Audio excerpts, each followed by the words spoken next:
With us slowly approaching the second phase of version 2.8, we don't exactly have a new premium character to look forward to, but do have the return of the Queen of Havoc. It hasn't been that long since her initial release, and so her value as a Havoc DPS is still pretty incredible. But of course, following the reveal of our 3.x resonators, I'd imagine there would be some hesitancy towards whether you should still pick her up or even a signature weapon. I did touch upon 2.8 reruns a couple of weeks ago, but especially after confirmation of our 3.0 characters, it might be worth taking a deeper dive into the value Phrolova currently holds and whether you should still consider her for your account.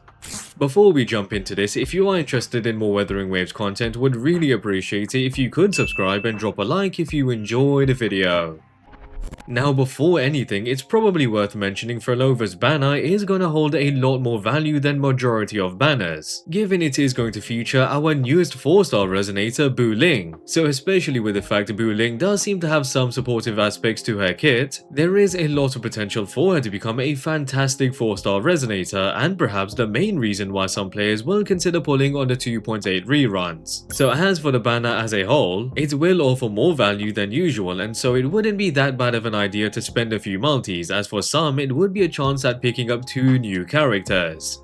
Now as for Phrolova in specific, not only has her value not diminished since her release, but in fact has slightly gone up considering some characters releasing after her, to the point where her signature weapon that was initially considered as a must pull isn't as necessary as it was on her initial release, which ultimately is great to hear for a character you may want to pull on their rerun, since more often than not in gacha games they wouldn't really be worth it on their rerun. Now as mentioned, Phrolova is currently the Queen of Havoc and is often utilized as either a main DPS or sub DPS. However, even with the Havoc attribute, she does have incredible versatility due to her abilities to be able to synergize with various characters regardless of attribute. Phrolova has the ability to deal considerable damage on field, but is also able to deal a massive amount of damage off field, considered as resonant skill damage and echo skill damage. With that alone, it does allow her to be an incredible off-field DPS alongside many characters, and especially when paired alongside some of the buffs she provides to herself, such as a massive 120% attack bonus and a crit damage bonus depending on the number of aftersound stacks she does accumulate. Now that, alongside the fact quite a few of her abilities are able to crowd control and stagnate enemies, just provides even more value, especially for instances such as in WutheringWaves, where Phrolova is known to be amongst the best characters. Additionally, with those abilities, it allows Phrolova to be a top tier character for those that do struggle a bit more than others in general, since crowd controlling and stagnating enemies just allows for less of a chance of receiving damage, and tied to the fact that she is a rectifier unit, it means most of the time there will be some space between Phrolova and her enemies, and so would make it even more difficult for enemies to reach Phrolova. So again, with her skill sets, it allows Phrolova to synergize with many characters due to her offensive capabilities and the fact that she doesn't need much field time, leading to other DPS characters that do take a lot of field time to complete their rotations without much difficulty.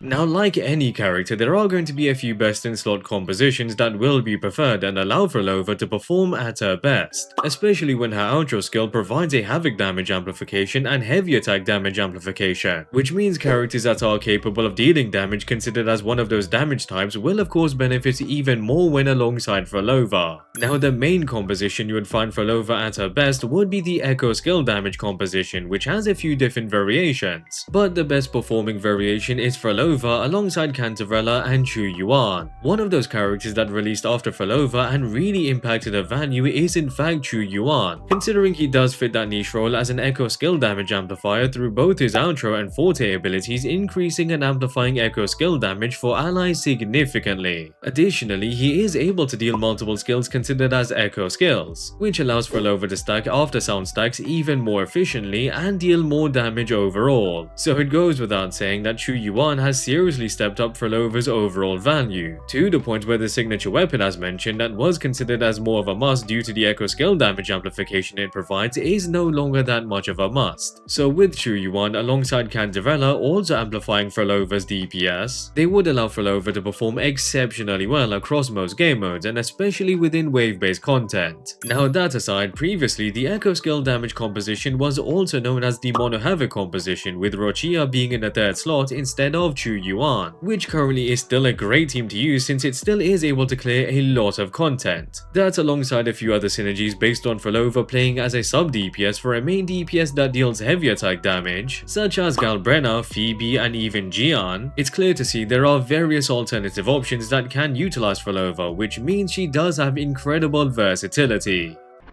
Now, with everything considered so far, Phrolova will clearly specialize within the echo skill damage composition and synergize alongside heavy attack damage dealers as a sub DPS. Additionally, her best use case would be within Whimpering Wastes, considering a lot of her abilities as mentioned can stagnate and crowd control enemies whilst dealing massive AoE damage. So with the fact Whimpering Wastes at times can be quite demanding and slightly annoying with enemies dispersing around the area, someone like Phrolova really allows it to be much easier to clear than a lot of other characters. Of course, there are instances where havoc damage is at a disadvantage, but more often than not you'll still be able to use Phrolova to clear a lot of the stages. So for sure that would be a massive reason to still consider Phrolova in version 2.8. Now on the other hand, despite Phrolova being flexible enough to synergize with many characters in either the main DPS or sub DPS position, the fact that in order to maximize Phrolova's damage you would want to pick up characters such as Cantarella and Chu Yuan, which really don't have the best versatility aside from just a couple of synergies, it seems like there's an even greater cost towards achieving Phrolova's best in slot composition, since she is going to be alongside those that do have abilities mainly focusing around echo skill damage. So not necessarily a negative for Phrolova, but the allies she would be alongside are going to provide less value than others that don't revolve around a niche damage type. In addition, the fact the signature weapon as mentioned isn't much of a must if you do have Chu Yuan still does stand, but that only does hold up if you do have the String Master as an alternative option. The next best alternative would be Cantarella's Whispers of Sirens, but if you have Cantarella's signature, it likely means you have it on Cantarella and her alongside Phrolova. So really, it's either you have the String Master or you would need the signature weapon in order for Hecate to perform well once Phrolova is off field. Wrapping up with the point that since Phrolova is just before version 3.0, she does offer enough value to not be considered as bait, but at the same time she kinda is. Considering Kuro know a lot of players that do like her character and she is just that good with her skill set. Enough that perhaps picking up duplicates could have crossed a few players' minds, which might not be the best decision when 3.0 holds a lot of potential with their featured characters. Pure speculation, but with Lene shaping to be a Spectral DPS with insane damage dealing and some supportive capabilities, alongside Mornier being a fusion burst DPS with solid supportive capabilities, they are both likely going to be top tier meta units that offer great value and a fresh playstyle within WutheringWaves. So with that in mind, I would absolutely recommend waiting till a 3.0 livestream that should take place not long after the second phase drops, especially since then we will have some sort of confirmation towards what our new characters are capable of. Most likely they will be some of the best units in the game since they are currently the face of Lahai Roy, which ultimately means they should be priority. But even with that said, if you do perhaps have some of the characters Phrolova can synergize with already, alongside do need a Havoc DPS with incredible long-term value, Phrolova would still remain to be amongst the best characters and one you may still want to consider if she fits your account the best. And with that, I hope you guys enjoyed the video. I'd really appreciate it if you could subscribe for more WutheringWaves content, and if you enjoyed the video, drop a like. Also, I am interested in seeing if players are still locked in for Phrolova, so do comment down below if you are still intending to pick her up or will you be skipping. And yeah, hope to catch you guys later.